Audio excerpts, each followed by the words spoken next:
عزیزان محترم، موجودہ وقت میں کیا صورتحال چل رہی ہے آپ اس چیز سے اچھی طرح واقف ہیں، اور اس واقعے نے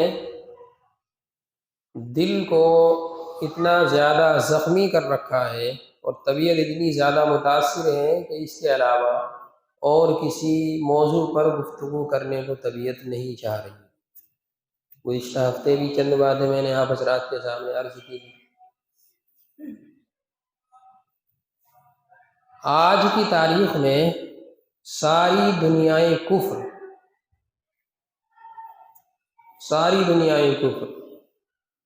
اور خاص کر اسرائیل کی طرف سے تکبر کا اعلیٰ ترین مظاہرہ ہو رہا ہے۔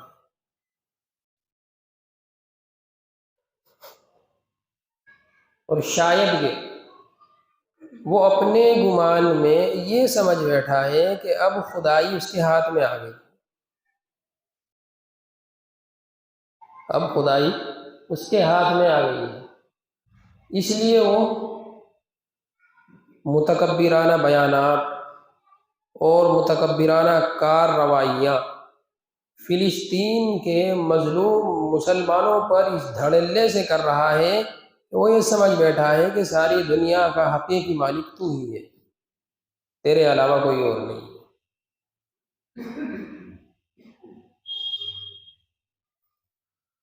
لیکن یہ اللہ رب العزت کی قدرت کا کرشمہ بھی عجیب و غریب ہے۔ وہ طاقتور ملک کہ جو اس قدر تکبر میں ڈوبا ہوا اور جس کے سامنے زبان کھولنے سے دوسرے ممالک بھی اس قدر سہمے ہوئے اور ڈرے ہوئے ہیں، کیوں؟ اس لیے کہ اگر ان لوگوں کو ڈر نہ ہوتا تو ساری دنیا میں کوئی نہ کوئی تو حق کی آواز کو بلند کرتا، لیکن وہ مضبوط ایک کمزور ملک پر حملہ آور ہے۔ اور وہ ملک کمزور کیا ہے؟ وہ تو اتنا کمزور ملک ہے کہ اس کے پاس تو صحیح طریقے سے ہتھیار بھی نہیں ہے، بے سر و سامان ملک ہے وہ تو، اور اس ملک کو دنیا ملک اور حکومت تسلیم کرنے کے لیے بھی تیار نہیں ہے۔ یہ کہا جائے تو غلط نہ ہوگا کہ صحیح معنی میں ہاتھی اور چیونٹی کا مقابلہ بھی نہیں ہے۔ ادھر یہ سپر پاور ہے اور سپر پاوروں کا اس کے سر پہ ہاتھ ہے، ادھر وہ مظلوم ہے، ان کے پاس کچھ نہیں ہے، صرف اللہ کی ذات پہ بھروسہ ہے۔ تو صحیح معنی میں ہاتھی اور چیونٹی کے درمیان والا مقابلہ بھی نہیں ہے جو اس وقت وہاں چل رہا ہے۔ لیکن اللہ تعالیٰ کی قدرت کا کرشمہ، آج 41واں دن ہو گیا۔ اخبار کی سرخیوں نے جو اطلاع دی ہے اس کے اعتبار سے آج اس ظلم کی کارروائی کو 41واں دن ہے۔ رات دن، ہر رات اور ہر صبح میزائلوں کی بارش ہو رہی ہے، بم مارے جا رہے ہیں، بارود ڈالا جا رہا ہے، اور اس متکبر کے خیال میں جو اس نے اپنا خیال کر رکھا تھا اور اس نے بیان بھی دیا تھا، وہ یہ سمجھ رہا تھا کہ میں 2 دن میں کہانی ختم کر دوں گا۔ اس نے کہا تھا یہ جب ان لوگوں نے اپنا دفاع کیا تھا تو اس وقت اس نے ہڑبڑا کر کے یہ بیان دیا تھا کہ میں اس کو 2-3 دن میں نمٹا دوں، اور وہ اس اپنی کرنی میں بالکل بھی کسر نہیں چھوڑ رہا ہے۔ لیکن اللہ تعالیٰ کی قدرت 40-41 دن سے مسلسل وہ بمباری کر رہا ہے، لیکن حقیقی طور پر جو اس کو کامیابی ملنی چاہیے تھی وہ نہیں مل پا رہی ہے، اور وہ اپنے منصوبوں میں ناکام ہے۔ ہمیں اس بات کا غم اور افسوس ہے کہ ہمارے مظلوم فلسطینی بہن بھائی اور ہمارے بچے وہ جو ہے مظلوم ہونے کی حیثیت سے مارے جا رہے ہیں، ان کا تو اس میں کسی طرح کا کوئی معاملہ تھا ہی نہیں۔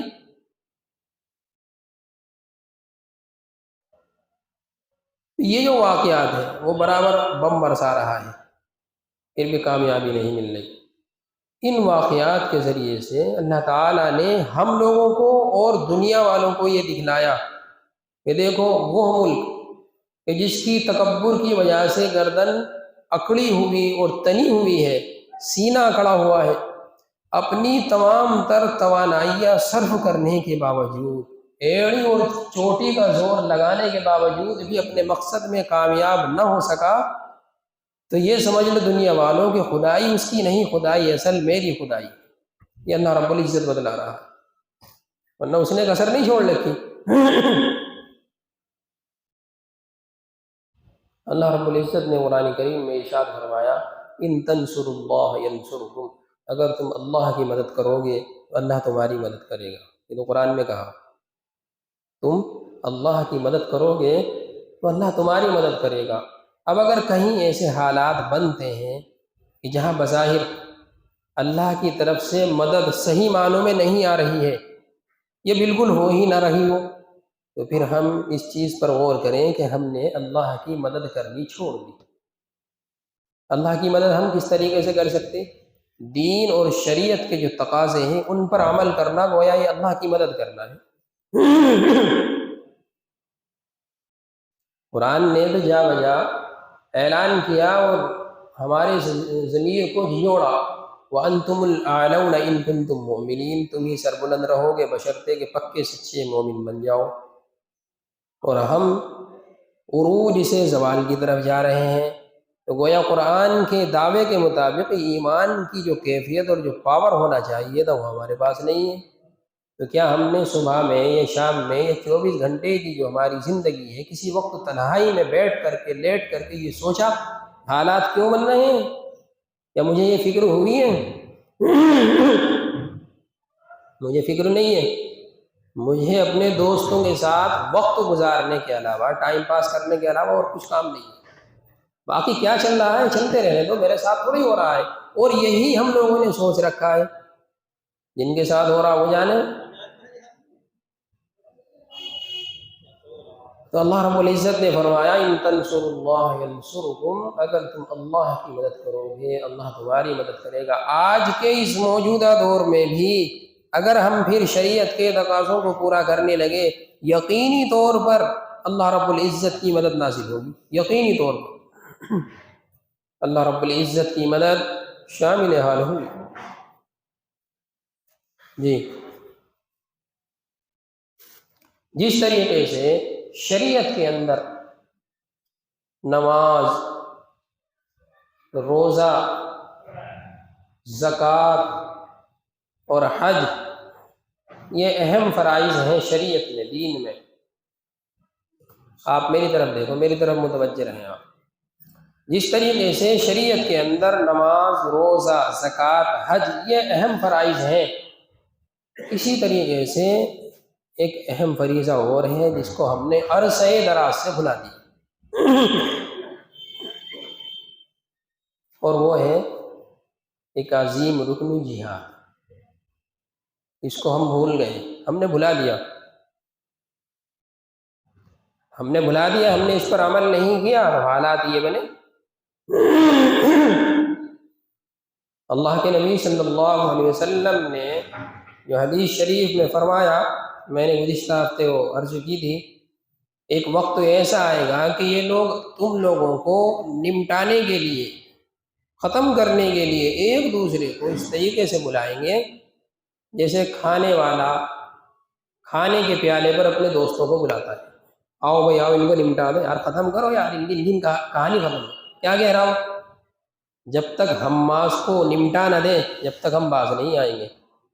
یہ ہے نا بیانات، دیکھو آپ اخبارات اٹھا کر کے آپ نیٹ کھولو،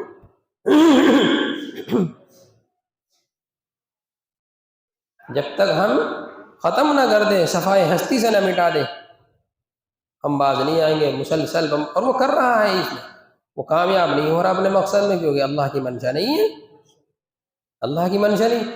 تو اللہ کے نبی صلی اللہ علیہ وسلم جو آج سے 1400 سال پہلے یہ فرمان مقدس اپنی امت کو، صحابہ کرام کی مقدس جماعت کو بتلا کر کے گئے کہ یہ لوگ نہ ماننے والے تم لوگوں کو مٹانے کے لیے ایک دوسرے کو ایسے دعوت دیں گے جسے کھانے کے پیالے پر تم اپنے دوستوں کو بلاتے ہو۔ تو صحابہ نے تعجب کیا، اور تعجب کرنے کی چیز تھی کیونکہ انہوں نے اپنی کھلی آنکھوں سے جناب نبی کریم صلی اللہ علیہ وسلم کی ذات اقدس سے معجزات ہوتے ہوئے دیکھے تھے، اور انہوں نے اپنی آنکھوں سے یہ دیکھا تھا کہ کس طریقے سے 300 تہرانے 1000 مسلح بہادروں کو، سورماؤں کو شکست دے دی تھی، اور اللہ رب العزت نے ان 300 تہرا کو کامیاب کیا تھا۔ تو انہیں تعجب ہوا، سوال کیا یا رسول اللہ کہ اس وقت تو ہماری تعداد کم ہوگی، جو یہ حالات بنیں گے تو ہم کم ہوں گے؟ قال لا، ایسا نہیں ہوگا، تعداد تو بہت ہوگی، بہت تعداد ہوگی تمہاری، وَلَكِنَّكُمْ غُثَاءٌ كَغُثَاءِ السَّيْلِ، لیکن تعداد صرف تعداد ہی ہو کر کے رہ جائے گی، دیکھنے میں تعداد ہوگی، ایسی ہوگی جیسا کہ بارش اور سمندر کے جھاگ ہوتے ہیں، ان کے اندر کوئی وزن نہیں ہوتا، بس ایسے رہ جاؤ گے۔ اس لیے یہ لوگ تمہیں مل بانٹ کر کے کھانے کی کوشش کریں گے، اور کر رہے ہیں۔ اب انہیں پھر تعجب ہوا، ایسا کیوں ہوگا، اس کی کیا وجہ ہوگی؟ اللہ کے نبی صلی اللہ علیہ وسلم نے ارشاد فرمایا کہ میرے پیارے صحابہ، اس کی وجہ یہ ہے کہ تم لوگ، وہ لوگ دنیا سے محبت کریں گے، میرا مال، میری اولاد، میرا گھر، میرا یہ، میرا فلاں، دنیا کی محبت ہوگی، موت سے نفرت ہوگی، مرنے کو طبیعت نہیں چاہے گی کیونکہ دنیا میں اس کی طبیعت اٹکی ہوئی، جی لگا ہوا ہے۔ جب موت سے نفرت ہوگی وہ اللہ کے راستے میں جہاد کے لیے نہیں نکلیں گے، موت سے نفرت ہے، مرنے سے ڈر لگ رہا ہے۔ یہ چیز آج چھٹی ہوئی، وہ لوگ جو تھے ارے کہاں جا رہے ہیں، مجھے وہاں سے جنت کی خوشبو آ رہی، بھاگے ہوئے جا رہا ہے، گئے ورنہ شہید ہو، انہیں ڈر نہیں تھا، اس لیے کامیابی ان کے قدم چوم رہی تھی۔ یہاں نعرے لگا رہا ہے تو چارپائی کے نیچے سے لگا رہا ہے، ویسے تو بہت بہادر ہے، آپس میں جب ہم لڑیں گے تو بہت بہادر ہے آپس کے لیے، اور اگر مد مقابل سامنے آ جائیں بھیگی بلی، پھر ہمارے اندر کی جو طاقت ہے، جو زور ہے، جو روب ہے، وہ سب ختم۔ اور صحابہ کرام کے رضی اللہ عنہم کے اندر کیا تھا، وہ الٹا تھا، اشداء علی الکفار، وہ ان کے لیے سخت تھے، رحماء بینہم، آپس میں نرم تھے، اور ہم نے کیا کر لیا، آپس میں تو سخت ہیں، اور ان کے سامنے جا کر کے جی جی جی، ان کی غلط بھی صحیح ہے، اور یہ ہو رہا ہے، یہ ہو رہا ہے۔ ان عربی ممالک کو جو ان کی ڈیل ہونے والی تھی یا ہو رہی تھی، بالکل جڑ سے ختم کر دینا چاہیے تھا، ان کی ہمت نہیں ہو رہی کہ ہم اس کو ختم کر دیں، نہیں ہو رہی ہے، ان کا جگر اتنا بڑا نہیں ہے۔ حالانکہ اللہ رب العزت نے ہمیں 57 ممالک میں اقتدار دے رکھا، ہم مالک ہیں ان ملکوں کے، اور ہمیں اللہ رب العزت نے ایسی جگہ کا مالک بنایا، ہم سینٹر میں ہیں، بیچ میں ہیں ہم، اور جہاں اس جگہ یہ اسرائیل ہے، وہاں اس کے چاروں طرف مسلم ممالک ہیں، یہ اکیلا ہے وہاں، اور اس کی کیا حیثیت ہے؟ لیکن وَلَكِنَّكُمْ غُثَاءٌ كَغُثَاءِ السَّيْلِ، ایسے ہوں گے جیسے بارش کے جھاگ، گھاس پھوس، خشو خوسا، کوئی وزن نہیں ہوگا تمہارے اندر۔ عرض یہ کر رہا تھا کہ ہم نے اس رکن کو چھوڑ دیا۔ دیکھیے اس کی تفصیل سنیے، شریعت میں یہ بات ہے کہ اگر کہیں بھی کسی مسلمان ملک پر غیر مسلم لوگ حملہ کر دیں تو پھر وہاں کے لوگوں پر یہ فرض ہو جاتا ہے، جہاد فرض ہو جاتا ہے۔ اگر وہ اس مقابلے کی طاقت نہیں رکھتے تو دوسرے ملک والے جو ان کے برابری والے ہیں ان پہ فرض ہو گیا، وہ جائیں ان کی مدد کریں۔ اگر وہ اس کی طاقت نہیں رکھتے تو پھر ان کے برابر والے ان پہ فرض ہو گیا، وہ ان کی مدد کریں۔ اس طریقے سے الاقرب فالاقرب یہ پورے عالم اسلام پر فرض ہو جاتا ہے۔ بھئی اپنے مسلمان بھائیوں کی مدد کرو۔ آپ تاریخ پڑھو محمد بن قاسم کی، صلاح الدین ایوبی کی، ایک عورت نے پکارا تھا، وہ بھاگے چلے آئے تھے کہ میری ایمان والی بہن نے پکارا، پھر وہ بھی تو ایمان تھا، پھر ہمارا ایمان کہاں ہے؟ اور ہم تو محکوم ہیں، اصل جو چیز ہے یہ تو حاکموں کی طرف ہے، جن کو اقتدار دیا اللہ تعالیٰ نے، ان کا ایمان کہاں ہے؟ تمہارے بس کی نہیں ہے پھر کیوں اس کو پکڑ کر کے بیٹھے ہو؟ ہٹو یہاں سے، جب تمہارے بس کا نہیں ہے کیوں اس کو پکڑ رکھا؟ یہ چیز فرض ہے۔ اس کی مختلف صورتیں ہیں، اس کی مختلف صورتیں ہیں۔ دیکھیے اس کے جو معنی آتے ہیں وہ آتے ہیں کہ اللہ کے راستے میں کوشش کرنا، یہ تو ہے معنی، اللہ کے راستے میں کوشش کرنا۔ اب وہ کوشش اگر ہوگی مد مقابل کے آمنے سامنے، یہ قتال فی سبیل اللہ کہلائے گا، اور اگر آمنے سامنے نہیں ہوگی، کسی دوسرے اور وسائل سے ہوگی، تو یہ جہاد فی سبیل اللہ کہلائے گا۔ اب اگر ہم لوگ یا ہماری جماعت کے لوگ یا ہمارے وہ لوگ جو مسلم ممالک ہیں ان کے پاس ٹریننگ یافتہ نوجوان ہیں تو وہ جائیں اور میدان میں مقابلہ کریں، ایک شکل تو یہ ہے اس کی مختلف صورتوں میں۔ دوسری چیز یہ ہے کہ اگر ان کے اندر اتنی سخت نہیں، وہ ٹریننگ یافتہ نہیں ہے، اب وہ یہ دیکھیں کہ ہم اپنے ان بھائیوں کی کس طریقے سے مدد کر سکتے ہیں۔ اب یہ دیکھنے کے بعد وہ کہ بھائی وہاں مظلوم فلسطینیوں پر بم مارے جا رہے ہیں، میزائل چھوڑے جا رہے ہیں، وہ تو زخمی ہیں، ان کو دواؤں کی ضرورت ہے، ان کی دواؤں کا انتظام کیا جائے، وہ پیاسے ہیں تو ان کو پانی کا انتظام کیا جائے، وہ بھوکے ہیں ان کے کھانے کا انتظام کیا جائے۔ اور یہ جو ہمارے مسلم ممالک ہیں، ان لوگوں نے جو غلط سوچ اور غلط راستہ اختیار کر رکھا ہے، ان لوگوں کے ضمیر کو جھیوڑے اکٹھے ہو کر کے اور ان کو بتلائیں، ان مظلوم فلسطینیوں کا خیال رکھو، ان کے لیے آواز بلند کرو۔ لیکن اس میں ایک چیز کا خیال ہمیں رکھنا پڑے گا، جس کو شریعت نے ہمیں کہا، یہ تمام کام کرنے میں امت مسلمہ کو نقصان پہنچانا، املاک کو مار دھاڑ کرنا، شور مچانا، جس طریقے سے احتجاجی مظاہرے ہوتے ہیں، اس کو شریعت نے بالکل حرام قرار دیا، حرام، اس کی اجازت نہیں دی شریعت نے بالکل بھی۔ اور ہم لوگ جو کرتے یہی ہوتا، پھر غلط معاملہ ہوتا ساتھ میں، کیونکہ ہم نے صحیح طریقہ نہیں چنا شروع سے، شریعت نے اجازت نہیں دی اس چیز کی۔ ہر چیز کا ایک اصول ہے، اس اصول کو سامنے رکھ کر کے کام کریں تو انشاءاللہ کامیابی ملے گی۔ اب ہمارے لیے کرنے کے کیا کام ہیں؟ پہلا کام تو قرآن کریم کو جب ہم نے کھولا تو اس میں ہمیں پتہ لگا، قرآن کریم میں اللہ نے ارشاد فرمایا، انما ذلکم الشیطان یخوف اولیاءہ فلا تخافوہم وخافون ان کنتم مؤمنین۔ یہ نہ ماننے والے جو ہیں نا، یہ شیطان کے دوست ہیں، تو یہ تمہیں ڈرانے کے لیے، تمہارے اندر اپنا رعب جمانے کے لیے کہ تم پر ظلم کریں گے، تمہیں ڈرائیں گے۔ اللہ فرماتا فلا تخافوہم، ان سے ڈرنا نہیں ہے تمہیں، بالکل نہیں ڈرنا، وخافونی، مجھ سے ڈرنا ہے بس۔ فلا تخافوہم، یہ ڈرانا چاہیں تو ان سے ڈرنا نہیں، وخافونی، مجھ سے ڈرو۔ ڈرنے والی ذات اگر ہے تو وہ صرف میری ہے، ان کنتم مؤمنین، اگر تم پکے سچے مومن۔ آج مسلم ممالک کو اس آیت پر عمل کرنے کی ضرورت ہے۔ یہ ان لوگوں سے جو یہ ڈر رہے ہیں نا، امریکہ ہے، اسرائیل ہے، فرانس ہے، جرمن ہے اور انگلینڈ، برطانیہ ہے، یہ ان کے پٹھو ہوئے بیٹھے ہیں۔ ممبروں سے آج علماء کرام صاف صاف وضاحت کے ساتھ ان کو جھنجھوڑ رہے ہیں، لیکن کر کیا رہے ہو؟ اللہ کے نبی صلی اللہ علیہ وسلم نے تو امت مسلمہ کو جسموں کے معنی میں قرار دیا تھا کہ اگر ایک یہاں مجھے خراش آ جائے تو پورا جسم میرا بے چین ہو جائے، وہاں میرے مظلوم بچے، میرے بہن بھائی، میری مائیں بہنیں پریشان ہیں، اور ہمارے جو ہے ضمیر پر گوریں گے، وہ تیار نہیں ہے، ہماری غیرت کا جنازہ نکل گیا۔ سارے وسائل اللہ نے ہمیں دیے، جس تیل کو ہوائی جہاز میں بھر کر کے اوپر سے بم اور میزائل چھوڑے جا رہے ہیں، اس تیل کے مالک کون ہیں؟ ہمیں مسلمانوں کو اللہ نے ان کا مالک بنایا۔ آپ تیل بند کرو نا ان کا، کیا مجبوری ہے آپ کے سامنے؟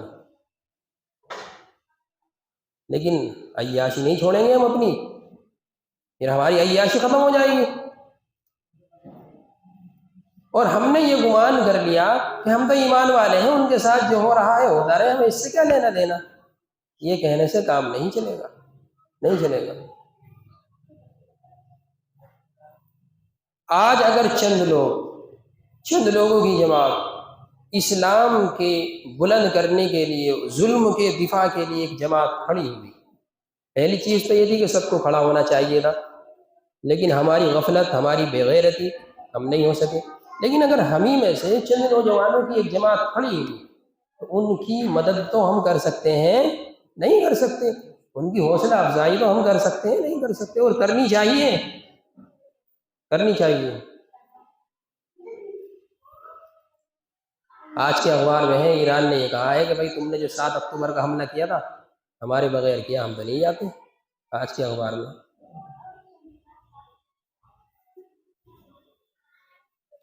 بہرحال عام لوگوں کو کیا کرنا، یہاں عام لوگوں کو کیا کرنا، ہماری گفتگو تو عام مسلمانوں سے ہے، وہاں اللہ تعالیٰ پہنچا دے، بڑے لوگوں کی باتیں پہنچیں گی، ہم کیا ہے ان کے سامنے۔ عام لوگوں کو کیا کرنا، سب سے پہلی چیز تو یہ ہے ہم لوگوں کے لیے کہ ہم صرف اللہ سے ڈریں، اللہ کے علاوہ کسی اور سے نہ ڈریں۔ دوسرے نمبر پر اگر ہم کر سکتے ہیں ان اپنے مظلوم بھائیوں کی مدد جس طریقے سے آسان ہو اور سہولت کے ساتھ کر سکتے ہوں تو ہم اس مدد کو کریں۔ اور تیسرے نمبر پر بات یہ ہے حسبنا اللہ ونعم الوکیل، یہ قرآن کریم کی آیت ہے، اور اس کو دعاؤں کے طور پر بھی اللہ کے نبی علیہ السلام نے، حضرت یونس علیہ السلام نے اس کو پڑھا تھا، اور اکابرین بزرگ بھی اس چیز کے جو ورد بتلاتے ہیں اوراد وظائف میں کہ بھائی اس کا ورد کیا کرو۔ تو حسبنا اللہ ونعم الوکیل کا زیادہ سے زیادہ کثرت کے ساتھ ورد کریں، زیادہ سے زیادہ اس کو پڑھیں، اللہ کی ذات پر بھروسہ کریں، اللہ کی ذات پر یقین رکھ کر کے میں یہ کہہ رہا ہوں کہ انشاءاللہ اس کا منہ کالا ہوگا، اس کے دن قریب آ گئے۔ آپ نے اپنی آنکھوں سے دیکھا امریکہ افغانستان سے کیسا بھاگا، ذلیل اور خوار ہو کر کے نکلا، انشاءاللہ یہ بھی وہاں سے ذلیل اور خوار ہو کر کے نکلے گا۔ اور یہ جتنے ہمارے مسلم ممالک والے غفلت کی نیند سوئے ہوئے ہیں، یہ قرآن کھولے اور قرآن کی آیت کریمہ پڑھیں۔ قرآن کریم نے ان سے کیا کہا، احسب الناس ان يتركوا ان يقولوا آمنا وهم لا يفتنون۔ کل قیامت کا دن ہوگا، اگر ان مظلوم فلسطینی بہن بھائیوں نے وہاں گریبان پکڑ لیا کہ ہم مارے جا رہے تھے، ہمیں کاٹا جا رہا تھا، اور یہ لوگ وہاں کر کیا رہے تھے، تو یہ لوگ یہ کہیں گے 57 اسلامی ممالک والے ہم تو ایمان والے تھے، ہمارے پاس تو ایمان کی دولت تھی۔ اللہ کہتا صرف اتنا کہنے سے تمہارا دامن نہیں چھوٹے گا، میں آزماؤں گا تمہیں تمہارے ایمان کی کیفیت کیا تھی۔ وَهُمْ لَا يُفْتَنُونَ وَلَقَدْ فَتَنَّا الَّذِينَ مِنْ قَبْلِهِمْ فَلَيَعْلَمَنَّ اللَّهُ الَّذِينَ صَدَقُوا وَلَيَعْلَمَنَّ الْكَاذِبِينَ۔ تم آزمائے جاؤ گے ضرور بھی ضرور، جس طریقے سے تم سے پہلے لوگوں کو میں نے آزمایا کہ وہ اپنے ایمان کی بات کرنے میں سچے ہیں یا جھوٹے ہیں۔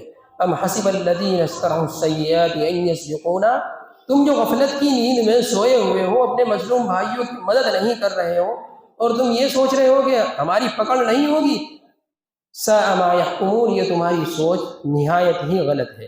اللہ کے نبی صلی اللہ علیہ وسلم نے ارشاد فرمایا دشمن سے مقابلے کی تو کبھی بھی تمنا انسان کو نہیں کرنی چاہیے، لا تتمنوا لقاء العدو، کبھی بھی دشمن سے مقابلے کی تمنا نہ کرو، واسألوا اللہ العافیہ، بلکہ اللہ سے ہر وقت عافیت کی دعا کرتے رہو، اللہ عافیت کے ساتھ میں رہے۔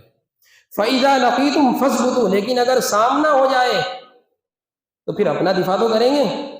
اللہ کے نبی صلی اللہ علیہ وسلم ارشاد فرماتے ہیں فَإِذَا لَقِيتُمْ، اگر تمہاری دشمنوں سے ملاقات ہو، ان کا سامنا ہو تو فَاثْبُتُوا، ثابت قدم رہو، چھٹی کا دودھ یاد دلاؤ، وَاذْكُرُوا اللَّهَ كَثِيرًا، لیکن ساتھ و ساتھ اللہ کا ذکر کرتے رہو، لَعَلَّكُمْ تُفْلِحُونَ، اسی میں تمہاری کامیابی ہے۔